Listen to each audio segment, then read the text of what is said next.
నది పునరుజ్జీవనానికి నేడు తొలి అడుగు పడనుంది. మూసీ రివర్ అభివృద్ధికి ఇవాళ శంకుస్థాపన జరగనుంది.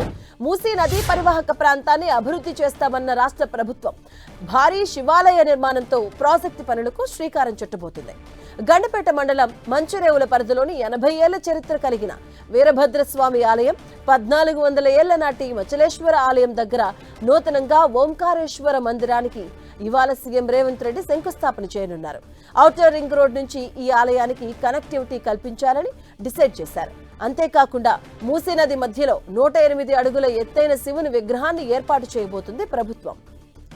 మూసీ అభివృద్ధిపై ఫోకస్ పెట్టిన కాంగ్రెస్ ప్రభుత్వం మూసీ నది ప్రక్షాళన చేసి సుందరీకరణ ద్వారా నగరానికి ప్రధాన పర్యాటక ఆర్థిక కేంద్రంగా మార్చడమే మూసీ పునరుజ్జీవం. ఇక మూసీకి పునరుజ్జీవనం తీసుకురావడంతో పాటు ఆర్థికంగా అభివృద్ధి జరిగేలా ప్లాన్ చేసింది సర్కార్. మూసీ నదీ పరివాహక ప్రాంతాన్ని మత సామరస్యానికి ప్రతిపాదికన అభివృద్ధి చేయాలని భావించిన ప్రభుత్వం అందులో భాగంగానే మూసీ నది ఒడ్డున అన్ని మతాలకు చెందిన నిర్మాణాలు చేపట్టాలని నిర్ణయించింది. అన్ని మతాలకు ప్రాధాన్యత ఉండేలా మూసీ పరివాహక ప్రాంతాల్లో నిర్మాణాలను చేపట్టాలని ప్రభుత్వం నిర్ణయించింది. ఇందుకోసం ఇటీవల ప్రకటించిన బడ్జెట్లో 1500 కోట్ల రూపాయలను కేటాయించింది. మరోవైపు మూసీ నది పునరుజ్జీవనానికి అత్యున్నత ప్రాధాన్యతనిస్తూ ప్రభుత్వం కీలక నిర్ణయం తీసుకుంది. ప్రణాళిక, సమన్వయం, అమలు ప్రక్రియలను పర్యవేక్షించేందుకు కేబినెట్ సబ్ కమిటీ ఏర్పాటు చేస్తూ ప్రభుత్వం ఉత్తర్వులు జారీ చేసింది. భట్టి విక్రమార్క అధ్యక్షన వహించబోతున్నారు. అలాగే మంత్రులు దుద్దిల శ్రీధర్ బాబు, మంత్రి పొన్నం ప్రభాకర్ సభ్యులుగా ఉంటారు. ఇదే అంశానికి సంబంధించిన పూర్తి డీటెయిల్స్ మా కరెస్పాండెంట్ రాముడు అందిస్తారు. రాముడు,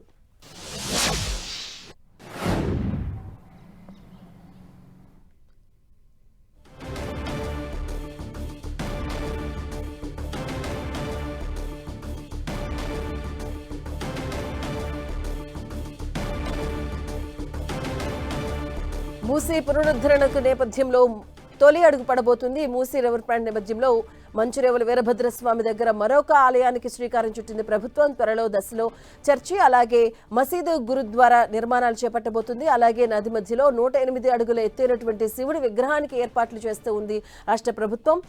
మూసీ పునరుద్ధరణ, అలాగే మురుగునీటి నిర్వహణ, వరద నివారణ, రివర్ ఫ్రంట్ అభివృద్ధి వంటి అంశాలపై సమగ్ర విధాన మార్గదర్శకం అందిస్తుంది. దీనికి సంబంధించిన పూర్తి డీటెయిల్స్ మా కరెస్పాండెంట్ రాముడు అందిస్తారు. రాముడు,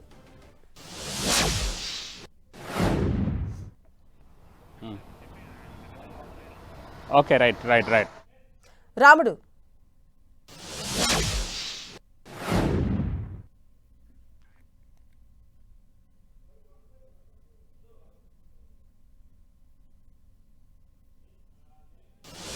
నది డెవలప్మెంట్ పై ప్రత్యేకంగా ఫోకస్ పెట్టిందని చెప్పుకోవచ్చు. అందులో భాగంగా ఈరోజు మొదటి కార్యక్రమాన్ని ప్రారంభిస్తుంది. అయితే ఈ మూసీని కేవలం దీనికి మాత్రమే ఆర్థిక ప్రాజెక్టుగా, లేదంటే అక్కడ దాన్ని సుందరీకరణ ప్రాజెక్టుగా మాత్రమే కాకుండా మూసీ ప్రాజెక్ట్ అంతా కూడా మత సామరస్యం వర్ధిల్లే విధంగా అవసరమైనటువంటి చర్యలు తీసుకోవాలని డిసైడ్ చేసింది. అందులో భాగంగా మొదట్లో ఈరోజు అక్కడ మంచిరేవుల వద్ద ఉండేటువంటి మచలేశ్వర వీరభద్రస్వామి ఆలయం ప్రాంగణంలో ఓంకారేశ్వర టెంపుల్కు ఈరోజు ముఖ్యమంత్రి శంకుస్థాపన చేయనున్నారు. మరికొద్ది సేపట్లో ఈ శంకుస్థాపన కార్యక్రమం ప్రారంభం కానుంది. ప్రధానంగా మూసీ నది ఒడ్డున అన్ని మతాలకు సంబంధించినటువంటి ప్రార్థనా మందిరాలు నిర్మించడమే లక్ష్యంగా ఈ కార్యక్రమాన్ని మొదట చేపట్టడం జరిగింది. ఆ తర్వాత మక్కా మసీదు ప్రాంతంలో ఒక మసీదు, అదేవిధంగా గౌలిగూడ గురుద్వారా, అదేవిధంగా నాగోల్ ఏరియాలో ఒక చర్చ్, ఈ విధంగా అన్ని మతాలకు పాటించే విధంగా, అన్ని మత సామరస్యం ఉండే విధంగా ఈ ప్రాజెక్టును టేకప్ చేస్తున్నారు. అంతేకాకుండా మొదటి దశలో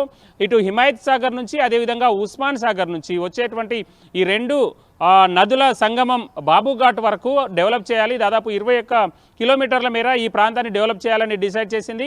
అదేవిధంగా బాబుఘాట్ దగ్గర గాంధీ సరోవర్ ప్రాజెక్టు కూడా చేపట్టనుంది.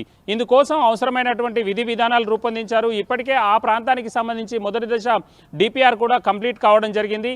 దాన్ని త్వరలో ఆ పనులు పట్టాలెక్కించేటువంటి అవకాశం ఉంది. ఆ ప్రాజెక్టులో భాగంగానే ఈరోజు ముఖ్యమంత్రి ఓంకారేశ్వర స్వామి టెంపుల్ శంకుస్థాపన కోసం అక్కడికి రానున్నారు. ఇక్కడ మనం చూస్తే కేవలం ఈ టెంపుల్ అక్కడ టెంపుల్ మాత్రమే కాకుండా అక్కడికి వచ్చేటువంటి పర్యాటకులు ఒక పర్యాటక ప్రాంతంగా అక్కడికి వచ్చేటువంటి పబ్లిక్కు పర్యాటక ప్రాంతంగా ఆహ్లాదమైనటువంటి వాతావరణం కలిగి ఉండే విధంగా చేయడంతో పాటు మూసీ నదిలో దాదాపు 108 అడుగుల శివుడి విగ్రహాన్ని కూడా ఏర్పాటు చేయనున్నారు. అందుకోసం ప్రత్యేకంగా ఒక బండ్ ఏర్పాటు చేసి అక్కడ నీళ్లు పెద్ద మొత్తంలో నిలిచి ఉండే విధంగా మూసీ నదిలో నీళ్లు నిలిచి ఉండే విధంగా చేసి అక్కడ వచ్చినటువంటి పబ్లిక్ ఆహ్లాదకరంగా ఉండేటువంటి ఒక మంచి వాతావరణం సృష్టించే విధంగా అయితే ప్రత్యేకంగా ఈ ప్రాంతంలో ఏర్పాటు చేయనున్నారు. ఆ కార్యక్రమం మరికొద్ది సేపట్లో ప్రారంభం కానుంది.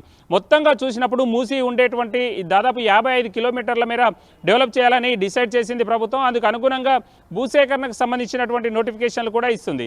అయితే కొన్ని ప్రాంతాల్లో భూములు ఇచ్చేందుకోసం కొంతమంది వ్యతిరేకత చూపుతుండడం, అదేవిధంగా ప్రతిపక్షాలు కూడా ప్రభుత్వం పైన కొన్ని ఆరోపణలు చేస్తుండడం, ఈ ప్రాజెక్టును అంతా కూడా ఆర్థిక అంశాలతో ముడిపెట్టి రియల్ ఎస్టేట్ ప్రాజెక్టుగా చూస్తున్నారు. కాబట్టి ఆ విధంగా చేయొద్దు అంటూ ప్రతిపక్షాలు కూడా వాళ్ళు డిమాండ్ చేస్తున్నటువంటి పరిస్థితి ఉంది, ఆరోపణలు చేస్తున్నటువంటి పరిస్థితి ఉంది. అయితే ప్రభుత్వం మాత్రం మూసీ నదిని డెవలప్ చేయాలి, మూసీ నదిని డెవలప్ చేయడం ద్వారా వచ్చేటువంటి ఆర్థిక అంశాల్లో పబ్లిక్ అందరినీ కూడా భాగస్వాములు చేయడం, వాళ్ళకు ఉపాధి మరింత పెరిగే విధంగా అవసరమైనటువంటి చర్యలు తీసుకోవడమే లక్ష్యంగా మూసీ సుందరీకరణ ఉంటుంది. అంతేకాకుండా ఆ మూసీ నుండి ఈస్ట్ వెస్ట్ కారిడార్లలో రోడ్లను ఏర్పాటు చేయడం ద్వారా ఔటర్ నుంచి ఔటర్ వరకు వెళ్ళేటువంటి పబ్లిక్ మధ్యలోంచి వెళ్ళిపోవడం దాదాపు గంట సమయం వరకు కూడా సేవ్ అవుతుంది. అంతేకాకుండా కనెక్టివిటీ చాలా ఎక్కువగా పెరుగుతుంది. కాబట్టి చాలా ఉపయోగాలు ఉంటాయి మూసీ డెవలప్మెంట్లో. సుందరీకరణ, అదేవిధంగా మురుగునీరు లేకుండా స్వచ్ఛమైన నీరు పారడంతో పాటు మత సామరస్యం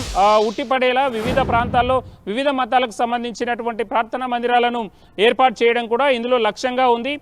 దాదాపు దీనికోసం మొదటి దశ పనుల కోసం త్వరలో టెండర్లు పిలిచేటువంటి పరిస్థితులు అయితే ఉన్నాయి. Right, thank you Ram.